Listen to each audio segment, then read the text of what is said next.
what his or her rights are, what law enforcement can do to help alleviate some of the discomforts and distress that they have. And that for us now to be able to interact and tell you what our vision is, what our mission, what our strategic objectives, and how we can meet your policing needs as a community. As we start off, let me say a fantastic good morning to all my police officers at the Soufrière and Choiseul Police Station, my supervisors, my Sergeant Mark from Soufrière Police Station, Corporal Anthony, Corporal Shalry, um, Corporal Fauché, all those officers who do a fantastic job in ensuring that the police station remains functional. Let me say good morning to my cleaner, Mr. Alsey, who does a fantastic job at taking care of the facility and keeping it clean and livable for my officers. Let me say a fantastic good morning to my team at Choiseul, Sergeant Smith and his team, Corporal Pascal, Corporal Flavius, for the fantastic work that they continue to do in that part of the community. As the inspector, I am in charge of both of those jurisdictions, and I try my best to represent both jurisdictions equally. I know because my office in Soufrière, people feel, or Choiseularians feel that, they get less attention. But like I say, I have an open door policy, and everyone or anyone who wishes to see or have a concern can come to my office and that can be addressed. Let me say a fantastic good morning to my team on the waterfront, the team who continue to work with us, support us, our neighbors who continue to encourage and inspire us every day to provide a professional policing service. Let me say good morning to the staff of the SRDF, the staff of Bunker St. Lucian, Mistress Martina Donnelly, who this morning I know have a fantastic promotion. So if you are out in Soufrière, you could head down to the waterfront. Bunker St. Lucia has this fantastic promotion. Discounted loans, credit card application, a number of different activities there for the public, sensitizing them on financial literacy and other ways that you can earn finances. I know a lot of us have some fantastic business ideas and that you sometimes just need the capital to start off. So head down to Bunker St. Lucia. They at the waterfront, they have this pop-up. You could join them there. You don't have to go take the long line in the bank. Just walk in to the waterfront. There's a tent place there, and they will serve you right there and then, and you can get your pre-approval right there. So you could head down to Soufrière Waterfront as we speak. For that, let me say good morning to the members of the Ruby's gas station there. Ranjan and Griselda say good morning to you. A fantastic good morning to Mr. Robert Alsey and his team at the Soufrière Post Office. Let me say good morning to the staff of the first court of the second district court office, who are our neighbors and continue collaboratively with us. Let me say a fantastic good morning to you. Let me say good morning to my colleagues on the waterfront, the taxi operators, Ryan Riviere, Mr. Michael Gustav, my good friend Dennis, my friend Gramak Zone, all those persons who we interact with, and the Soufrière Taxi Association. Let me say a fantastic good morning to you. It is always a pleasure to be on the forum, and we look forward to continuing to work with you. Let me say a wonderful good morning to all the communities of Soufrière, Fort Saint-Jacques, Palmis, Barons Drive, Etangs, Deville, Font-Jean-Libre, Mont-Lacroix, Belfort, all the people who continue to listen and support our policing effort. Let me say a wonderful good morning to you. And this morning, as we always do on the Police Forum, is to educate and sensitize. And today we are once again going to do that. I know, I hope I don't bore everyone out, because we have had a fantastic weekend last weekend. And I think everyone enjoyed the ride. So I hope everyone has recovered properly and is ready, and the brains are all sharp so they could hear into what we are discussing today. And today I have a guest with me. I have brought in a guest, a wonderful young lady, intelligent, enthusiastic police officer who always look forward to working with the police. And she is no other than WPC Goddard from the Vulnerable Persons Team of the Royal Chancery Police Force. Good morning, Ms. Goddard. Can you hear us?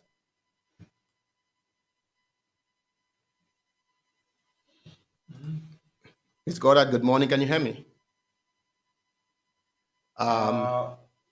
We can't. Let me just reach. Can you hear us? We're not hearing you. Is your mic muted? You can No, I hear? can't. No, I No, can't. we seem to be having a little technical difficulty with um, our guests.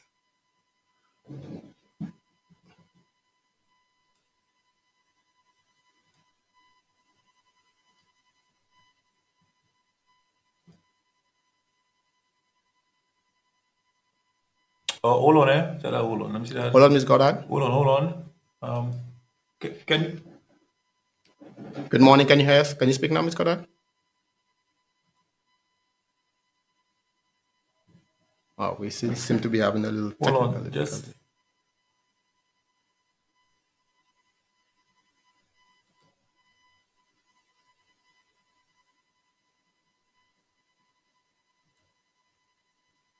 can you hear us? Can you hear us now? Oh, we can say her. No, we still seem to be having a little difficulty. And Ms. Goddard, the role today is to educate and sensitize us on the Child Protection Act and speak on domestic violence. It is a very interesting show today, and I would really, really, really love for her to join us and to be able to educate and sensitize us on that in that area.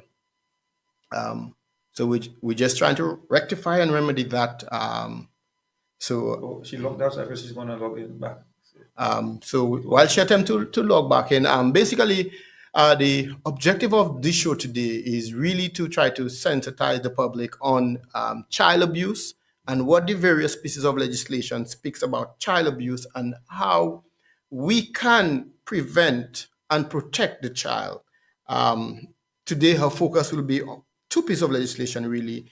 The first one being the Child Care, Protection, and Adoption Act, which outline and defines the various forms of abuse that a child may experience.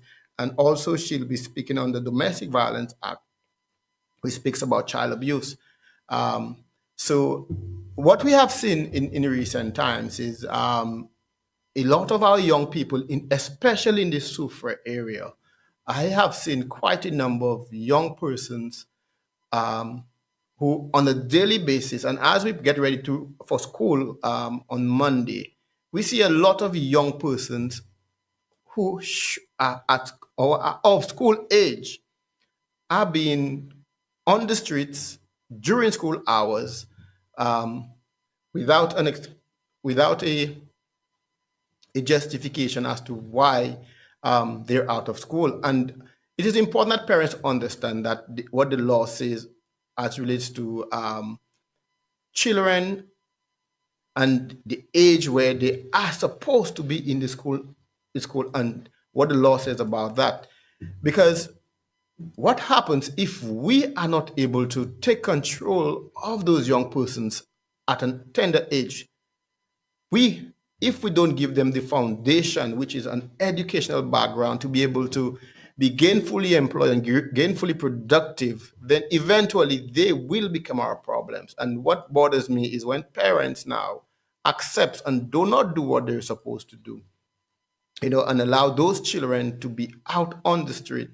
um, we will be the one experiencing the difficulty, and you, the parent, will be the one facing the situation of having to get a secure lawyer or walking up and down to Bodley to see and to represent your child. And it is important that we, as parents, understand the key role that we play in our child's well-being, the education, the mental, psychological, and emotional well-being, and how the things we do can impact their well-being, their future, their behaviors.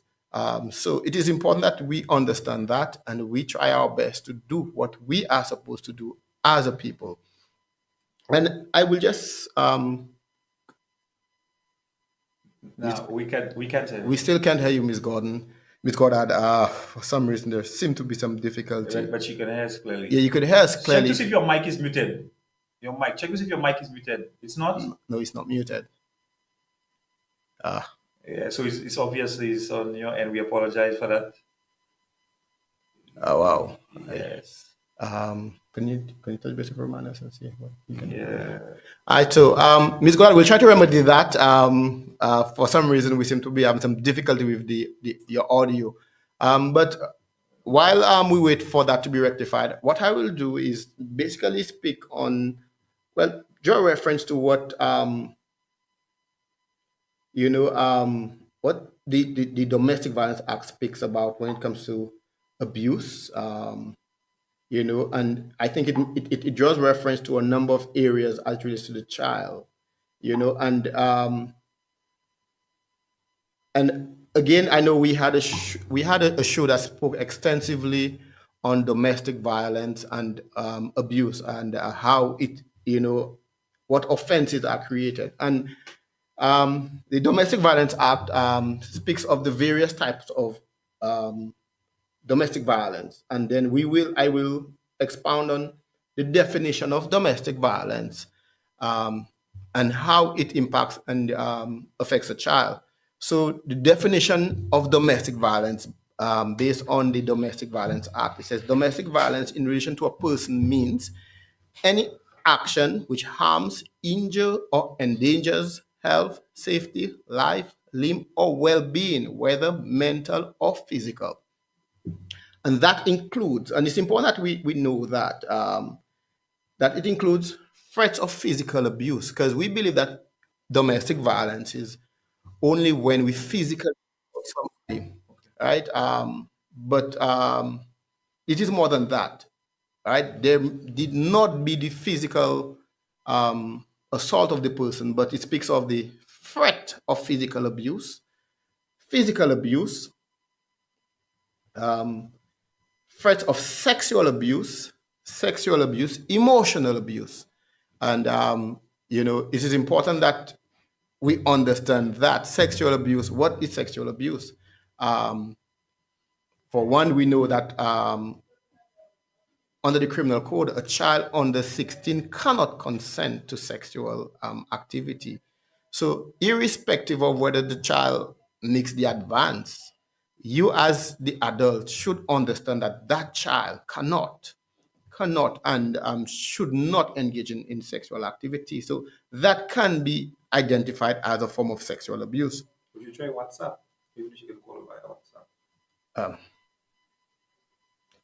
yeah, so and then we have the verbal abuse, psychological abuse, coercion, molestation, um, arbitrary deprivation of liberty, forced confinements, economic abuse, intimidation, harassment, right? And well, harassment, because we see that a lot, where persons believe they could, when they see the ex-boyfriend, the ex-girlfriend, they could make comments, they could post stuff on social media, they could do things to impact and affect those persons. That is a form of domestic abuse. So that also is a form of domestic violence, forced confinement, economic abuse, and that one I want to delve in a little more. Um, Economic abuse. What is economic abuse? What do we mean by economic abuse? Intimidation, harassment, stalking or cyber stalking. And cyber stalking is one that I think is becoming so big with the young generation, where people now begin to, um, I would say, install certain applications on persons' devices. And what that does is they're able to monitor and track everything that this person do on his or her device. Um, that that is a form of abuse, and that is not just a domestic violence abuse. It's also an offense on the Interception of Communication Act, which makes it a serious offense, and the penalties I know for that is a significant one. So we have stalking or cyber stalking. We have damage to, destruction, or deprivation of property. Um, Entry into the applicant's residence without consent, where the parties do not share the same residence. And then now it goes on to expound on each.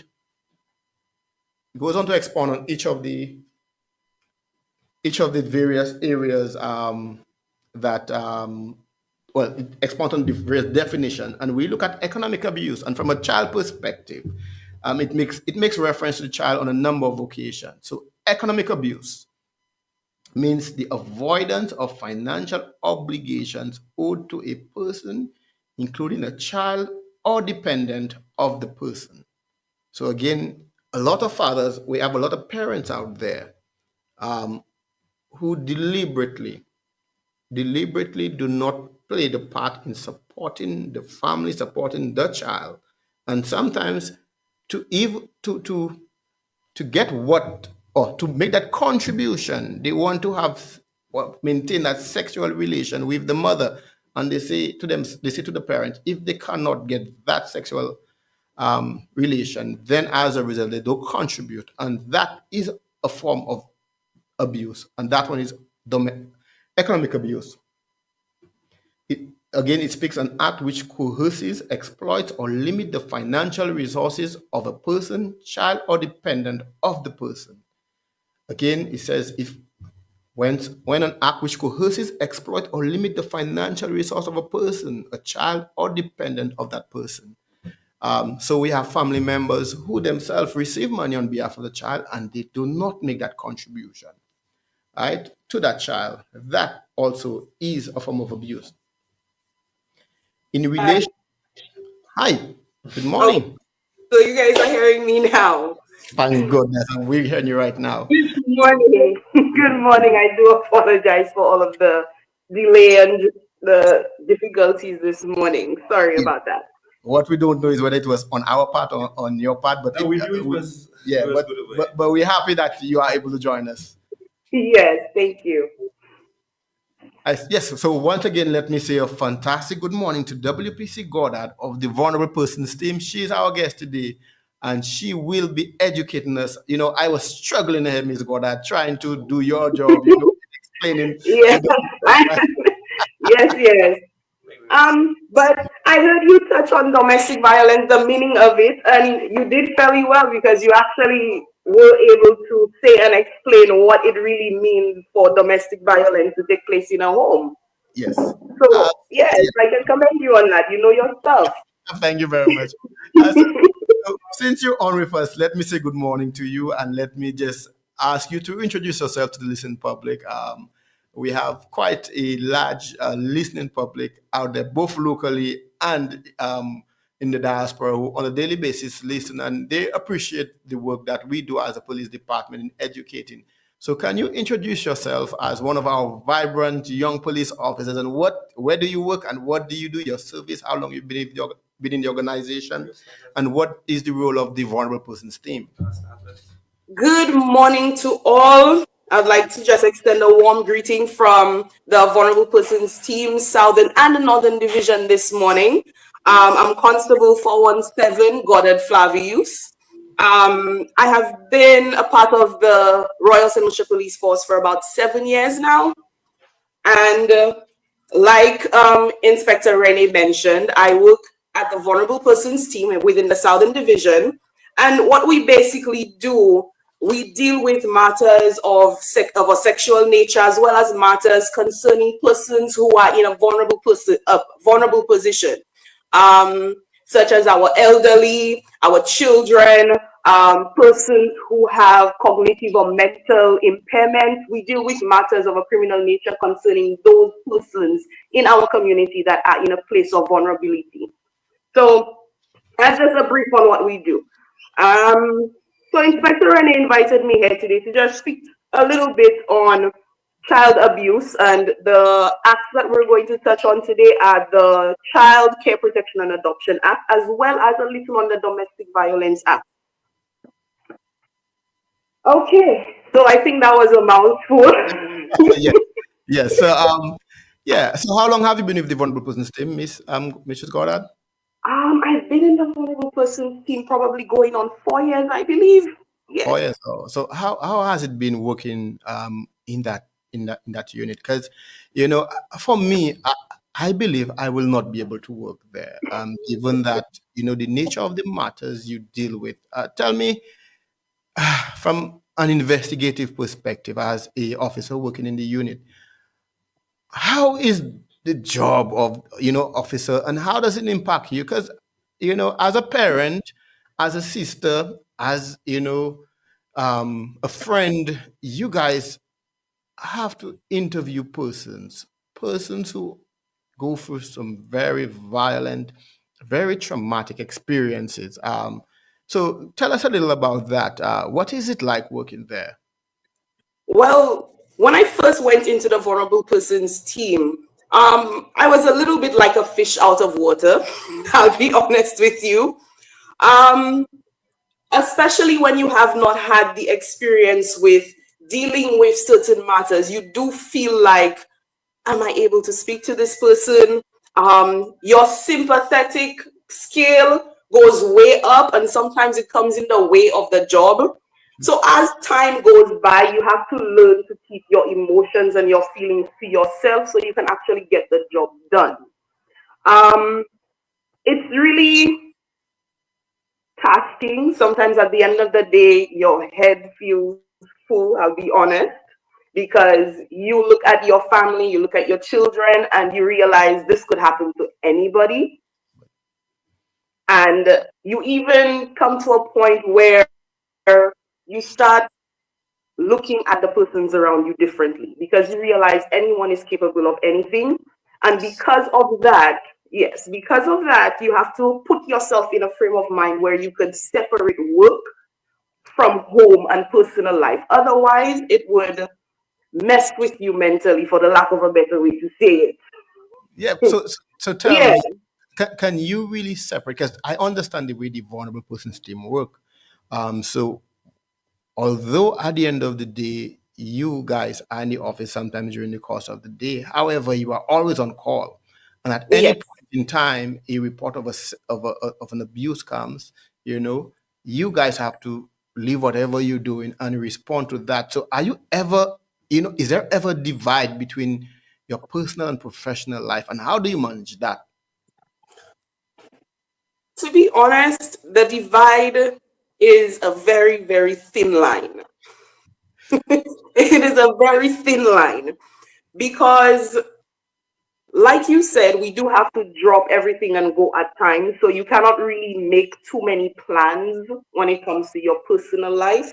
However, it has been separated in such a way that we have persons on call at a specific time. So the department has made things a little bit easier in terms of how we separate our time. So on a weekend, you would have one or two persons on call, and during the course of that week of their weekend, those persons would be on call. And then it rotates. So it makes things a little bit easier. So Right. persons are allowed to breathe before they go back into the work. Yes. So it has its pros and cons, but we do find a way around it so we can actually take a breather and take some mental time. All right, fantastic. Because I think debriefing is important because when for an entire week you have interviewed multiple persons, especially and I hear of some of the cases involving young minors, not just girls but boys also, and the graphic nature of some of what they have encountered or have to go through, that, and I've spoken to a few officers who are attached to the vulnerable persons team or who used to be attached to the vulnerable persons team, and they now, have, said that, hey, they've had enough because at the end, it's too much. It's too much. It's beginning to get them cold towards the opposite sex. Begin to get them cold towards people. And for them to be able to maintain their humanity, they believe that it is better that they be away from that nature of that type of work. So is that something you could Yeah. identify with? Like I said just earlier on, it does put you in a frame of mind where you're suspecting of everyone, especially when it comes to your children. It's almost like you're suspecting of everybody around your kids, as well as your more vulnerable family members. It does do that. However, it when you look at your investigative mind, because your investigative mind is built while you're in the department and while you go through different trainings and everything, it does build you to spot certain behaviors and certain actions from people. So when you look at persons and initially your emotional side or your human side sees a certain thing, you can look at your investigative side and be like, okay, I see this emotionally, but let me think further. And it could give you a peace of mind as to, all right, I've looked at this person, I've analyzed this person, and I believe things are okay. So it allows for you to let your guard down a little. All right, great, fantastic. Yeah, so we've spoken a lot about the VPT and the role that you perform there. And today, we our focus will be on child abuse and the legislation that speaks of child abuse. Mm-hmm. So I'll let you take the lead on that because I'm pretty green when it comes to that area, and a note to self that I need to bring the VPT to my stations to, I mean, also sensitize my officers on how to identify, Yes. the indicators I need to spot in terms of domestic abuse, how we should respond to Mm-hmm. incidents of domestic abuse and child abuse, so that we now can provide a better service. Because we are always the first line of contact with the Yes. victims, whereas the VPT is calling after.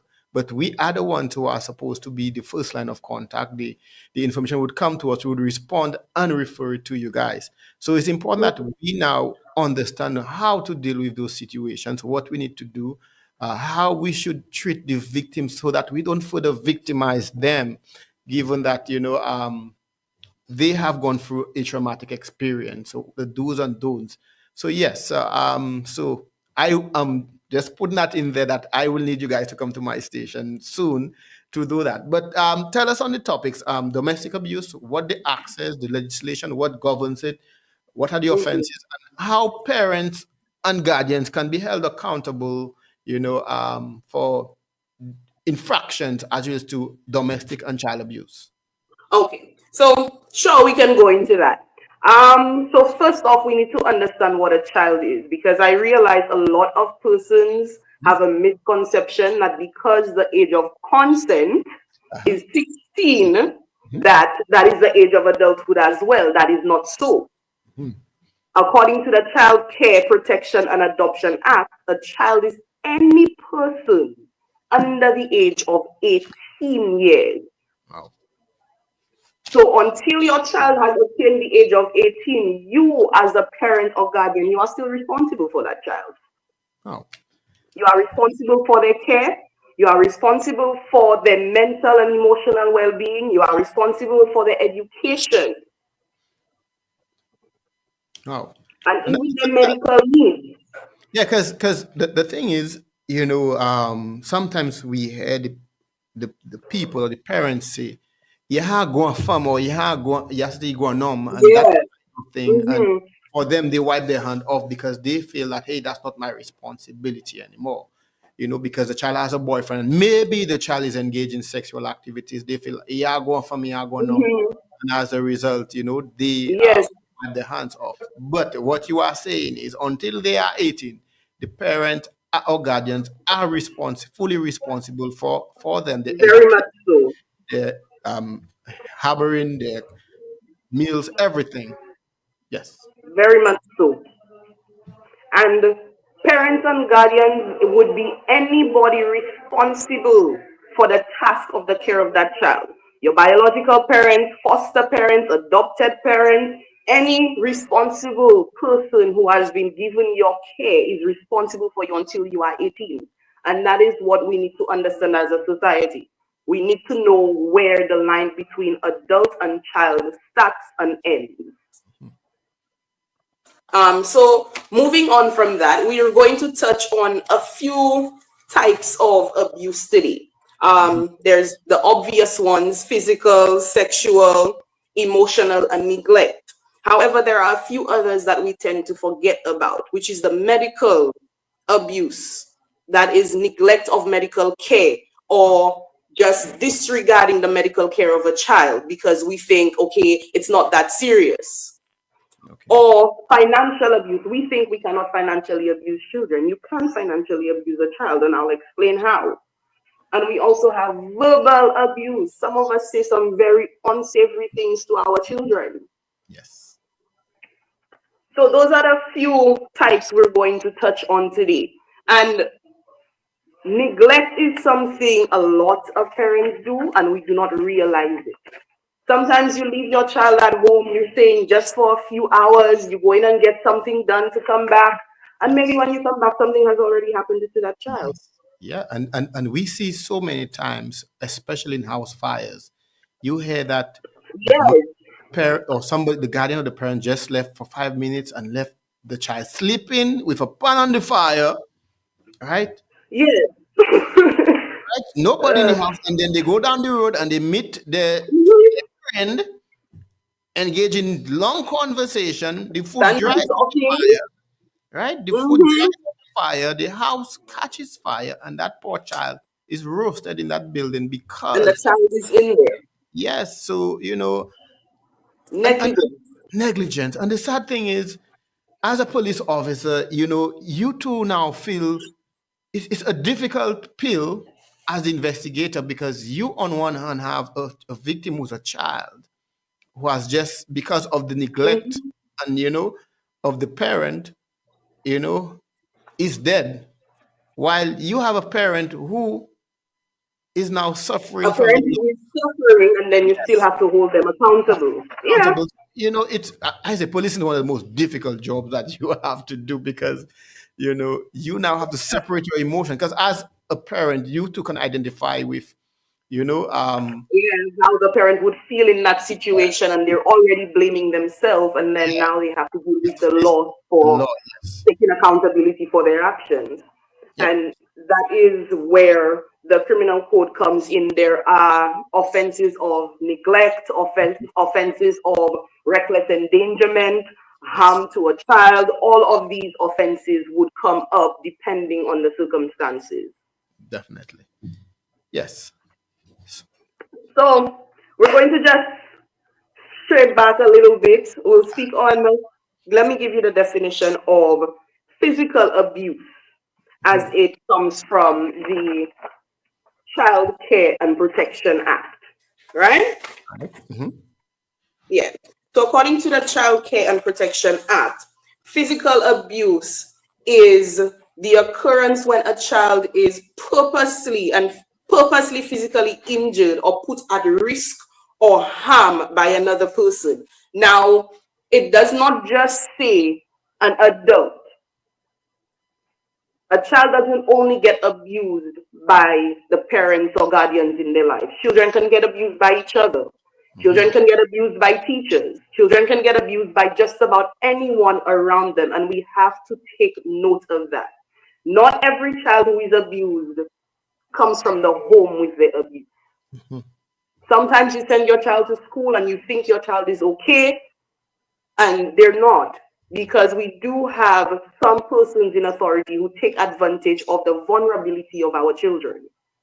Definitely. And it is something that we on a daily basis at the Sufre um, police station and Choiseul have to deal with where we are called into the schools because of a number of instances. One, instances of bullying, where other Hmm. students, um, abuse other students because for various reasons, because of where they're from, because of their economic status, because of a number of reasons, right? And we now have to deal with that. And then cases where, like you said, teachers, guardians, persons who are supposed to be in position of authority abuse their authority and do Hmm. things that can cause psychological and emotional harm to those children.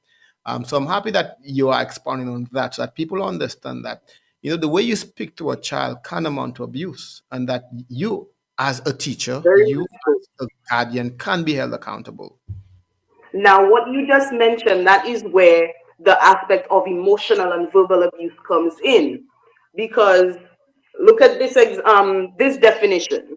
Emotional abuse, according to the Child Care Protection and Adoption Act, is in relation to a child means the child has suffered, is suffering, or is likely to suffer in a way that has caused or is causing or is likely to cause harm to his or her well-being or development. And it also goes further to indicate psychological and emotional abuse being a deterrence in the development of that child. So in all of these intricate words, it basically means that what you say to a child, how you interact with a child, could basically pull them back in terms of their cognitive, emotional, and mental development. And you could either stunt your child's growth, you could put your child in a space where this child doesn't even know how to socialize. You can put your child in a space where this child responds only to violence or only to negativity because that's all they get. If the only attention I get from mommy and daddy or from my teachers or from whoever is when I do bad, so every time I want attention, I will do bad. That is what happens with our children when we cannot regulate our own emotions when dealing with them. Wow.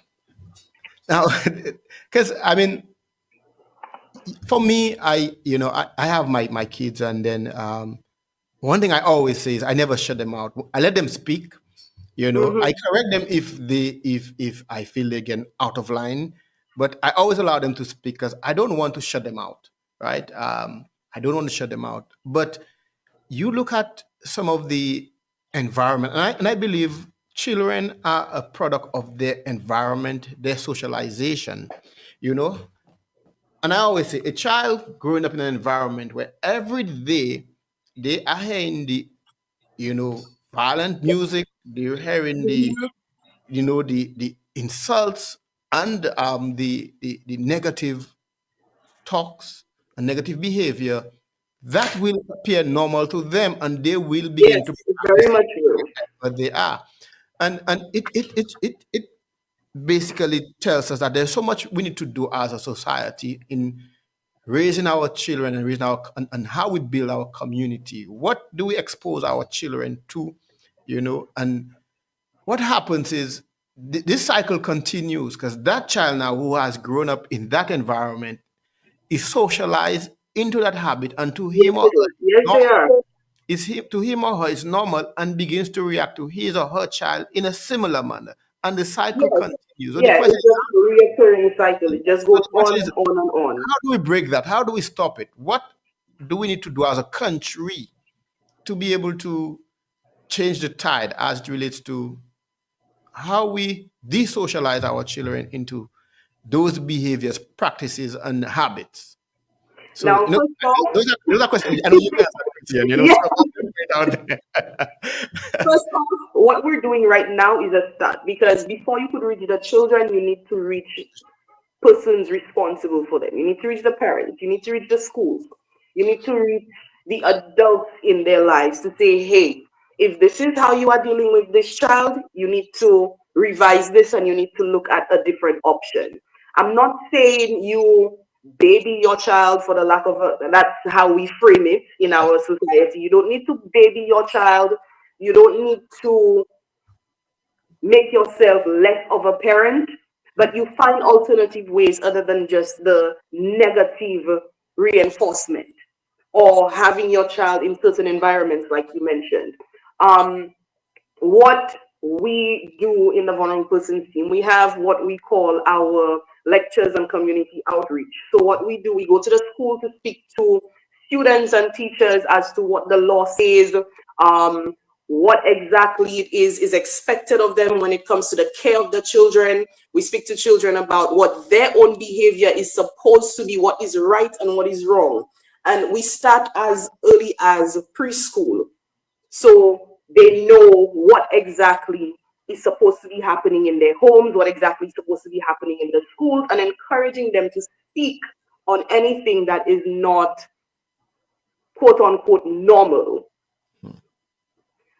We also have a few, we've also tried a few forums where we speak to parents about what to expect from their children. We've also spoken to parents concerning the Computer Misuse Act because you have children going into the internet world and getting themselves in all kinds of drama and trouble. We have the internet bullying, we have the meeting strangers online and then somehow thinking that it's okay to meet them in person and getting themselves in issues. So we also have to educate parents on all of these types of things while we also educate their children as to what they should expect from the people around them. So that is basically how we're starting off, because we do believe that educating the public and persons knowing what is supposed to be and what is not supposed to be is the beginning in changing our society around and getting our society in a place where we can trust our children going outside and not being fearful of who they come into contact with. Definitely. Definitely. But so speaking about the use of devices, so now, would it be wrong for a parent to be able to monitor his or her child's online footprint, what they're doing? No, What? it is not wrong. You are supposed to. You Ah, are supposed to. Because look at this. We go into neglect, which is one of our types of abuse. We go into neglect. The definition for neglect, according to the Child Care Protection and Adoption Act, is this: means the failure of a parent or guardian to provide a child with adequate care and guidance. mhm.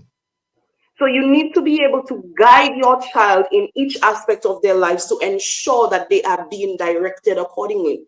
And if you cannot do that, you are failing your child. You are reaching a point of neglect with your child. It is your job to ensure that child is a functioning member of society. So you need to be able to give that guidance. But the reality is some of the parents, some of the children are so much more tech savvy than the parents.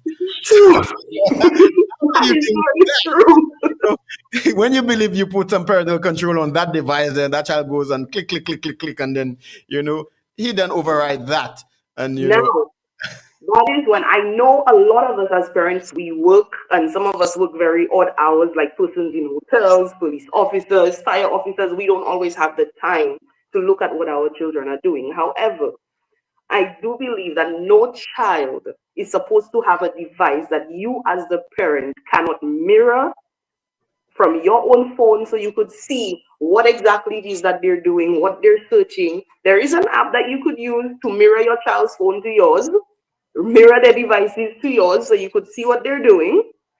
And there should also be supervised. If you're using your phone, if you're using your tablet, your laptop, and all of that, I'm going to be right there with you. Let's see what's going on.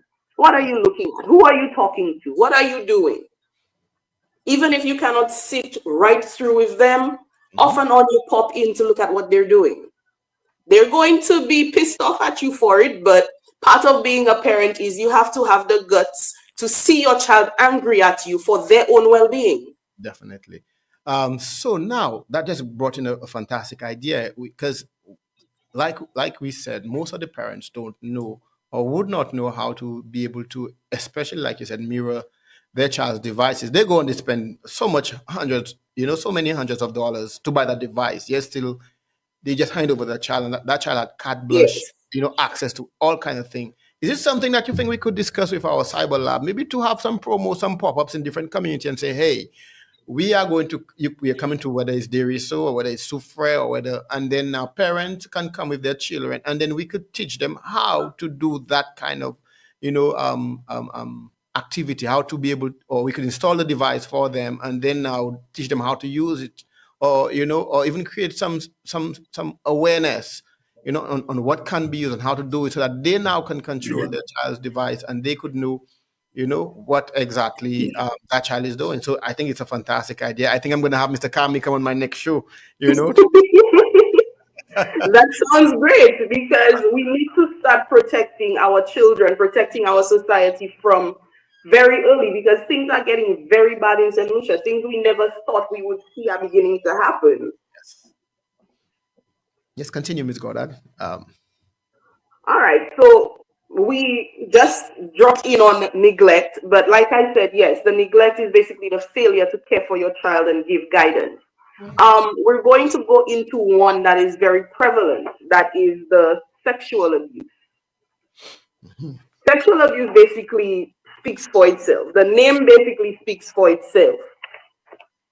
It, according to the Child Care and Protection Act, sexual abuse in relation to a child includes the sexual exploitation of a child, molestation of a child, or the involvement of a child in an unlawful sexual activity, whether it be prostitution or pornography. Now, this is basically saying any kind of sexual contact with a child is a no-no according to our laws. And just to let the public know, it is, when it comes to sexual abuse, it's a very ticklish situation with children, I'll be very honest. Because according to the Child Care and Protection Act, a child is someone under the age of 18, like we mentioned. However, the criminal code says a child who has not yet attained the age of 16 cannot consent to sex. However, a child who is 16 and over can. So that causes a lot of distress with some parents, myself included, but I'm not the maker of the law, I'm just the enforcer. Because I'm thinking, why not just keep like have them work in concert? So, for example, the criminal code should make it age of consent 18 years. I don't think there's no urgency for a child below 18 to be involved in sex, because if he can't drive, he can't vote. He can't drive, he can't vote, but you want him to have sex. Can't drive, can't vote, can't work until 17. So, yeah. But yeah, I agree with you. It is something that I believe myself, my team at the Vulnerable Persons Team South, as well as officers who have worked within the department before us, it is something that we have queried and we've had an issue with a while. But like I said, we're the enforcers, not the makers. One thing we need. I want to clarify, because age of sexual responsibility. Is there a difference for men and women, boys and girls? No. Okay. It's the same across the board. So for example, a boy under the age of, because we know for a girl, age of sexual consent is 16. It's the same. But it's a person, not a girl, a person. So the question is now, if a boy under 16, because I'm talking about the age of criminal responsibility. Criminal responsibility is 12. 12. Okay, that's what I wanted to bring out. 12. Right. So a young man who is 12 or over goes to engage in sexual activities can be arrested and charged for that offense. Yes.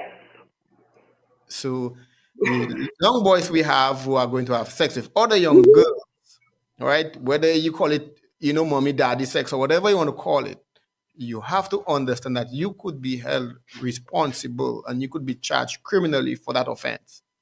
Now, with what you just said, there is something that I need for the public to understand. The way our law is written, just because your daughter has a little boyfriend and she's under the age of 16, they had sex, your daughter was involved within that sex, I will not use the word consent, but she was a willing participant. Both of them are under the age of 16. That does not exempt your daughter from being charged along with that so-called boyfriend. Okay, explain that. So tell me now. That's interesting. Yeah. That's interesting. If both of them are under the age of consent, yet both of them had sex with each other, both of them are liable to be charged. Wow. That's interesting. That is very interesting. That is very, very. That is a misconception that a lot of people have, that my daughter is, the guy and the response. The guy is wrong, but my daughter isn't. And we need to get out of that thinking. Wow. Yes. Wow. That's insightful right now. I never thought of it that way. It's good to know.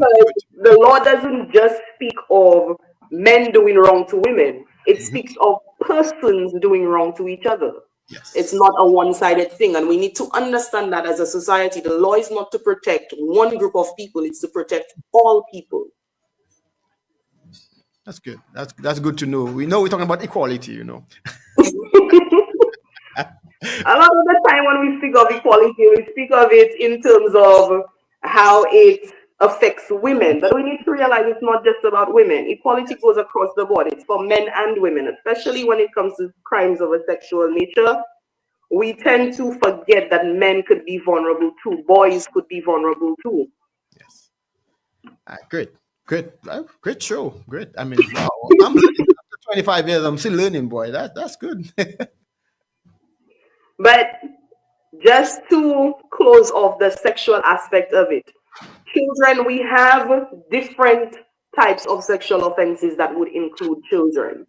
Now, we have the sex with a person under 12, that would be our 12 all the way down. And that in itself is a very serious nature, because why would you look at a child, Under the age a child of that age, and believe it is okay to have any kind of sexual contact with that child?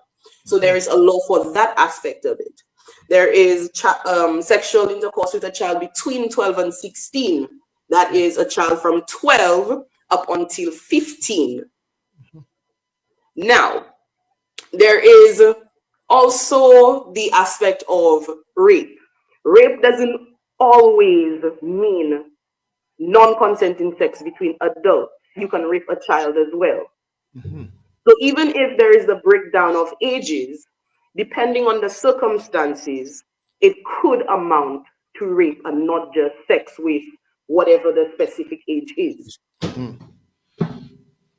So all of that is what we have to understand. And there are other little things like indecent assault, where it would be words along with gestures or an action that would indicate some kind of a sexual intent. So you can say something to somebody, and whatever gesture, whatever action you do along with it could very well land you in prison. Yes. We have buggery. This is where it would be unlawful sexual intercourse with a male. So penetration with a male. So that would be, if there's any kind of sexual abuse with a little boy, we would look to see if there was some kind of physical penetration through the rear end. Okay, so And that would be buggery. a question for you, Ms. Goddard. Is under the definition of buggery, is it an unlawful sexual connection, or is it just anal sex, or inclusively? What is it? Because No. I know there's been this argument and this discussion. Unlawful sexual connection is a different offense all on its own, and buggery is specific to males. Okay. Yes, buggery is specific to a two-male sexual intercourse. So the question is, can two male consent to having sex? According to our laws in St. Lucia, no, it is still illegal. So any two male would then found in the act could be arrested for buggery. Yes. Okay. No, I'm happy that this is clarified, because there is so much agitation and so much being said out there, that there need to be this clarification of that information. Well, according to our laws in St. Lucia, we still have the law where buggery is all across the board, no ifs, buts, or maybes. It is still not a legal act. So if any males are caught in having sexual intercourse with each other, then yes. Okay. All right. Great. They could very well be arrested and charged, both parties. All right. Fantastic. Good to know that. Yeah, let me say good morning. We have a few persons, on the Facebook Live saying good morning. I see Thekla Rennie saying good morning, Thekla. I see Sheldon Lionel is saying yes. Okay, I can't let the X go. Let me see. I see Sheldon Lionel is asking, is prostitution a form of economic abuse? What can you say on that, Ms. Goddard? It depends. Prostitution on the whole in St. Lucia is not a legal act. If it includes a child, it is a more serious issue, because then you would be also charged under causing grievous harm to a child, as well as some other offenses. It would come underneath the sexual abuse before it comes under economical, because economical abuse is The a little deprivation. bit tricky. Yeah. It's a little bit tricky. So before it comes under economical, it would come under sexual abuse if that person is being forced into it. Mhm. If Yeah. it is something that the person is doing willingly, they can be charged for the prostitution, because prostitution is against our law. Yes, under the criminal code. Yes, definitely. Uh, sh- okay, Sheldon Lionel is also saying verbal abuse is at the top of the list, especially when we use the Creole language. How do you tackle this? Wow. Well, Now, again, yes. Now, verbal abuse is a very tricky one to deal with, because we have some of our slangs and some of the things that we use. Like he said, our Creole language is very colorful. Yes. It's crude. And yes, and when we get into our feelings, the things that we say sometimes to or in the presence of our children can be very unsavory.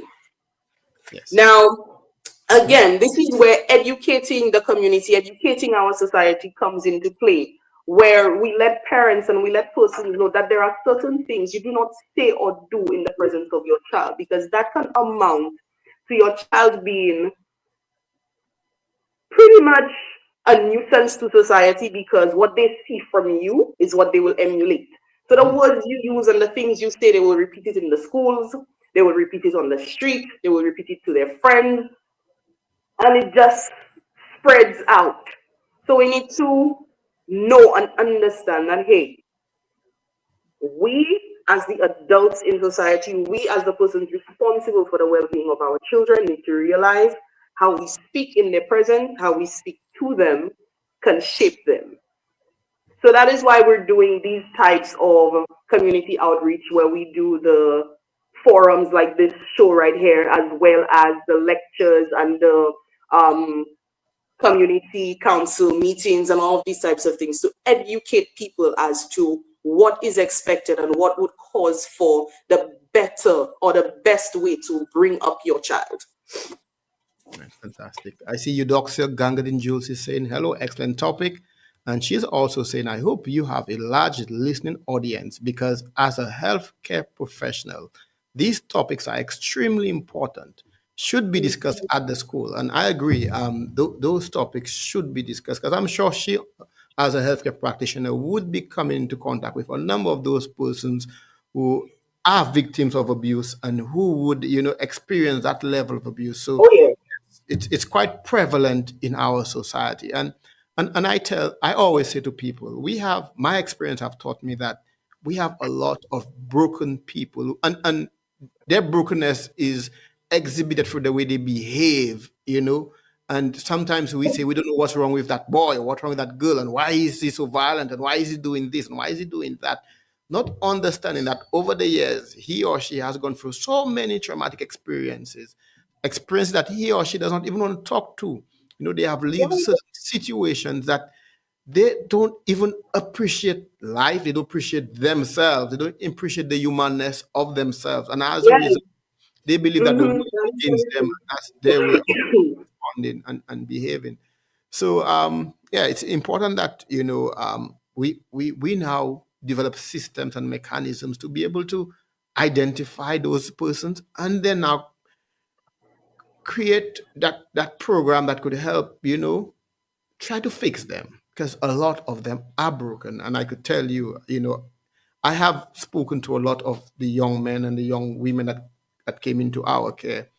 And when you speak to them, no matter how bad they are, you know, at some point they begin to exhibit their humanness, and you see that hey, Mhm. they're not as bad, as we think they are, but because of what they've been through, Yeah, they when you get down to the meat of things and you get to know them a little bit better, you start realizing, but why the behavior and the basically the circumstances start to match the behavior, and you can realize that, hey, this person is like this because of that. yeah, And had this not happened, we may have had a completely different person in front of us.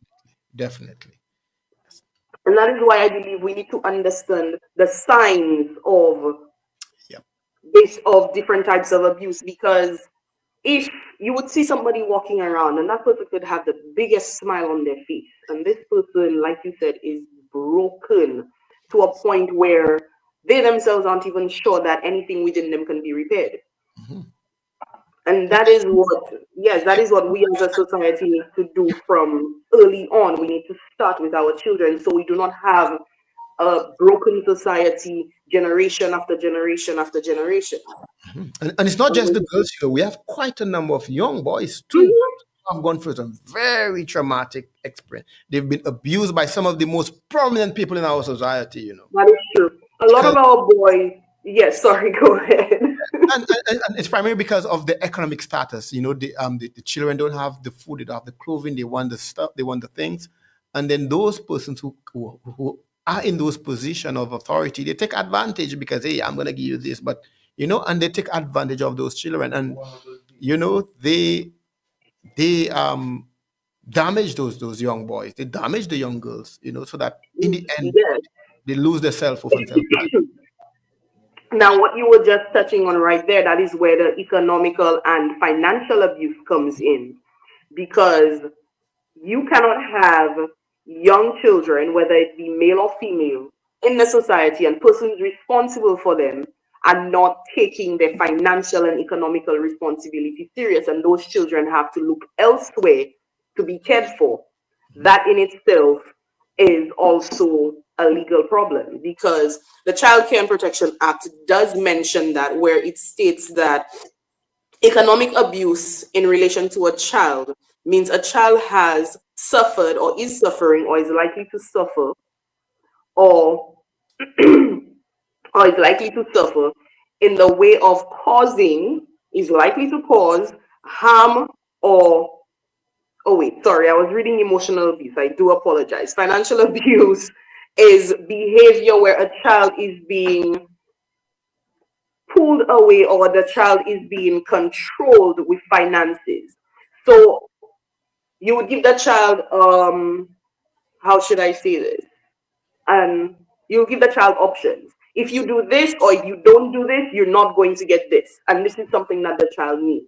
For example, hey, you need your school shoes. If you behave like this or you don't do this or you don't do that, you're not getting those school shoes. You cannot play with a child's financial need. That in itself is financially abusing your child. You cannot do that. But that is very interesting. It's interesting because for me, my son and my daughter, I always set targets for them. So, for example, from an academic perspective, I tell them, "Hey, I want an A. Mhm. I want an A," because my son is into gaming and he says, "Hey, Daddy, I want this game." I said, "Hey, I'm gonna give you that game if you give me an A at the end of the term." Is that Now, that is different. That is a want, not a need. That is so? a want, not a need. We If are my speaking son of a child's if needs. my son tells me, "Daddy, I want a spray ground bag," and I said, "Okay, I'm gonna give you a spray ground bag if you get an A," is that economic abuse? Wanting a spray brown bag does not necessarily mean that that is the only bag you can get. Yeah. If you do not give me what I am asking you in terms of what is for your well-being, Mhm. doing well in school, I will not give you what you want, but I will give you what you need. You need a school bag, you will Mhm. get a school bag, but you're not going to get the expensive one that you want. Okay, fantastic. That is the difference. Mhm. Your child is a gamer, your child loves playing his video games and all of that. Fine.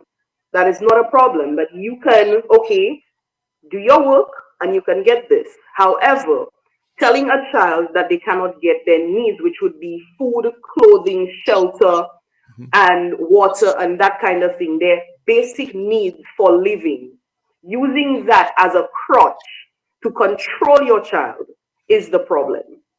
Now I understood. So the physiological need is important. Yes. You can't deprive them of that. Definitely. There are needs that a child needs for them to survive. There are different things that a child needs. There are the expensive things, obviously, our children want. But you can tone it down and say, I'm going to get you the one that everybody else gets. Those who are not all that well off, you can get that. But if you want the expensive one, you will have to show me you deserve it. Show me that you're doing your work. Show me that you're behaving yourself. All of that.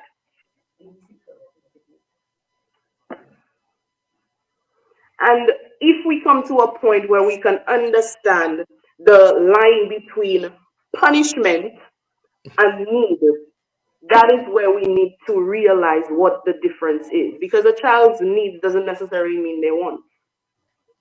Understood. And I agree, totally agree. Because the sad thing is, I go to the schools and, I see some of the students and some of the most troublesome ones are the ones with the spray ground bag, and they're the one with the expensive night Very shoes, much so. expensive night shoes worth $400, $500, and the spray ground bag, which is free $400. And you ask yourself, but Yes.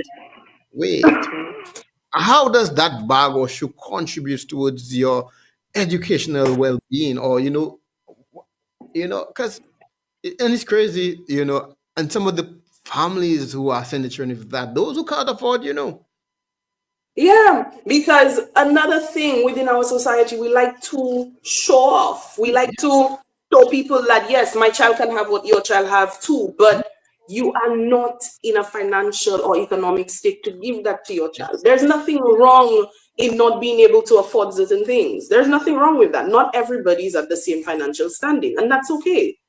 That is yeah, okay.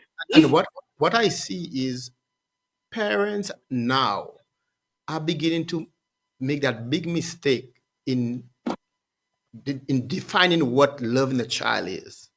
So for them, loving a child is giving him the wrong bag, giving him the expensive shoes, giving them the this, giving them the that, right?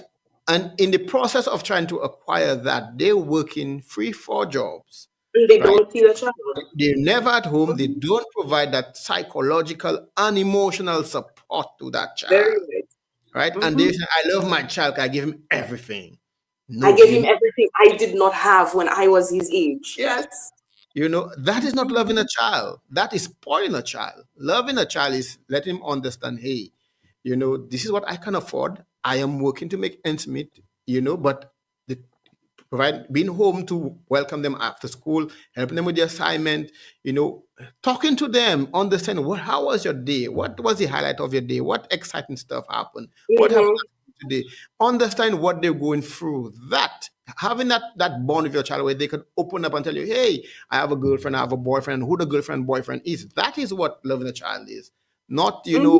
Your all child being open and yes, yes. Now there was this term that was used back when I was in school. I think it was love in a barrel or something like that. Yes. Where you would have quite a few parents, for quite a few persons, they would go overseas, to make a better life for their children. But their children would not actually see them. They would stay there for years upon years and they would send all of the brand name things, all of the in style stuff. And those children would not know when last they saw their parents or had a full conversation with their parents. And that in itself could pose a problem to your child's development and well being. Even if you are not able to come to St. Lucia or have that child come to you as you feel as a parent who is overseas, you make the time to call your child regularly. You make the time to speak to your child, to engage with your child. So at least, even if you are not there physically, your child knows that they could still come to you. We need to have that kind of relationship with our children so we know what is going on with them. And a lot of the topics when it comes to the well-being of children, when it comes to abuse and all of those types of things, it's like a taboo conversation in our homes. We don't tell children, hey, if somebody does this to you, this is wrong. Come to mommy, come to dad, come to auntie, say something. So our children are there thinking that these behaviors are okay until they go out there and realize it's not. yep, definitely. Definitely. Very interesting topic. Very interesting show. But unfortunately, Miss Goddard, our time, our time is, because we had a little technical glitch, and then that delay Yeah. us, and now we almost 11:30, which is over half an hour of, well, almost half an hour of over our time. So I want to thank you, Miss Goddard. I want to thank you for this show, and I have to bring you back because I like the energy, I like the passion, I like the commitment. I like the way you explain stuff and the way you've educated me too. You've really opened up my mind on a number of areas there. So I will Yes, again. I would love to be back. I have no problem with that. And I'm sure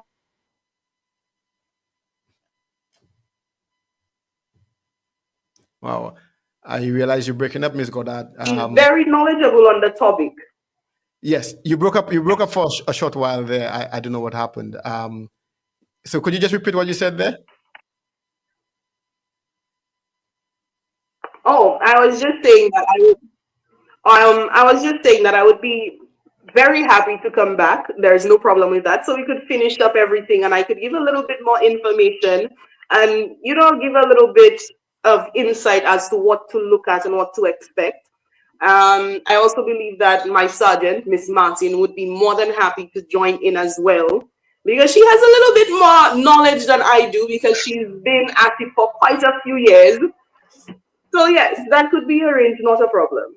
Ah, well, great.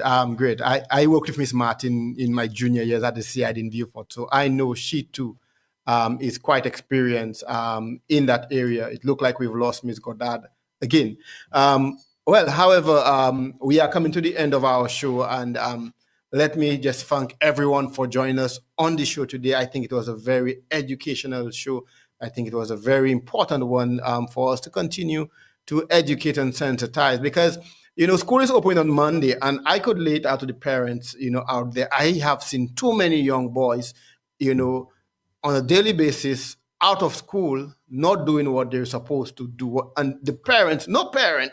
So you face these situations where you're hearing that young boys are away from their homes, or young girls are away from their homes for 2, 3, 4 days. And the sad thing is, I don't see any parent calling this decision and say, my son is missing. I have not seen my son for 2 or 3 days. Even kids who are at school, they don't come to school. And I think it's the responsibility of the school teacher and the principal that, hey, they have not seen a child at school for 2 or 3 days or for a week. And there is no information from the parent that, hey, that child is out of school, that they have to contact the parent and say, where is your son? Is your son okay? Why isn't he or she at school? And if a justifiable reason cannot be given, that the police be contacted. So I'm just saying, Ms. Goddard, that you know Mhm. we are seeing quite a number of young, especially the young boys, not attending school in Soufriere. And I think for us this coming term, I think we will be holding parents accountable for their children who are of school bearing age to be in school. They need to be in school, or else we will, under the Child Protection By, Act, under the Criminal Code, mhm. By we law, our children are supposed to be in school. yeah, No child is supposed to be out of school, and there are certain circumstances that give children reason to be out of school. However, the parents need to state that to the school. Um, yes, it is also the school's responsibility to report to human services yes, that there's a department within human services where you report that, hey, this student has been out of school for a certain period of time. I am not able to make contact with the parent. I do not know what is going on. Human services from there do a home visit or home check to see what is happening within that household. And if there is anything of a criminal nature, then we at the vulnerable persons team are involved. So it's not just a one organization thing. When it comes to the well-being of our children and vulnerable persons in society, it's a multi-organization, a multi-organization issue, yeah, and we have to work together. And I'm just glad that Miss Body Met and some other social workers. I believe Miss Body Met is responsible for the yes, Sufre yes, area. also for it. She, as well as other social workers, do work along with us, and they do assist in getting these situations sorted out. However, we do lack a lot of resources, both within our unit as well as human services, to Yes, deal with these things accordingly. So it's a tough job when you not have all of the resources that you need. definitely. Definitely. So let me once again thank you, Miss Goddard. Thank you very much for joining us today. It was an excellent show. I really enjoyed today's show. I think it's one of our best. Although we had a few little glitches at the start, I think Mhm. a very good show. So I look forward to having you here again. I look forward to having Miss Martin here again to join us and to continue to educate us on child abuse, domestic abuse. The areas that we need to work as a community because On this show, I always say the Pillion principle says that the community is the police is the community, that we see something, we say something, we have to do what we have to do to keep our community safe. Let me say good morning to Mary Coulon from London, from the UK. She's saying great show. Good morning to you. And let me thank you for joining us. It was indeed a pleasure having you here.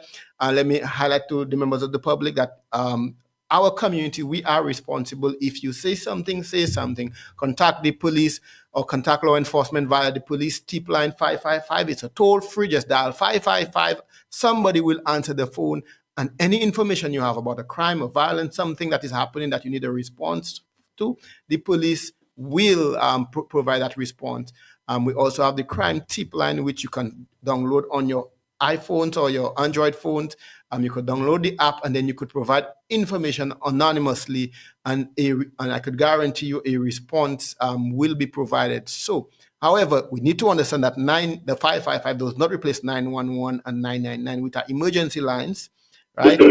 They are for sharing sensitive information about guns, drugs, abuses, stuff of that nature that you would not normally walk into a police station and say, hey, and you don't want your identity, observed. So, it's not for an accident, it's not for a house fire, it's not for somebody sick, it's for sensitive information that you want to share with law enforcement and you want a response. So, once again, Ms. Goddard, it was indeed a pleasure. Thank you for joining us on the It was a pleasure being with you today. Looking forward to the next time. Thank you very much. Have a wonderful day. Yeah. Thank you as well. Do have yourself a blessed day. Thank you very much. Bye-bye.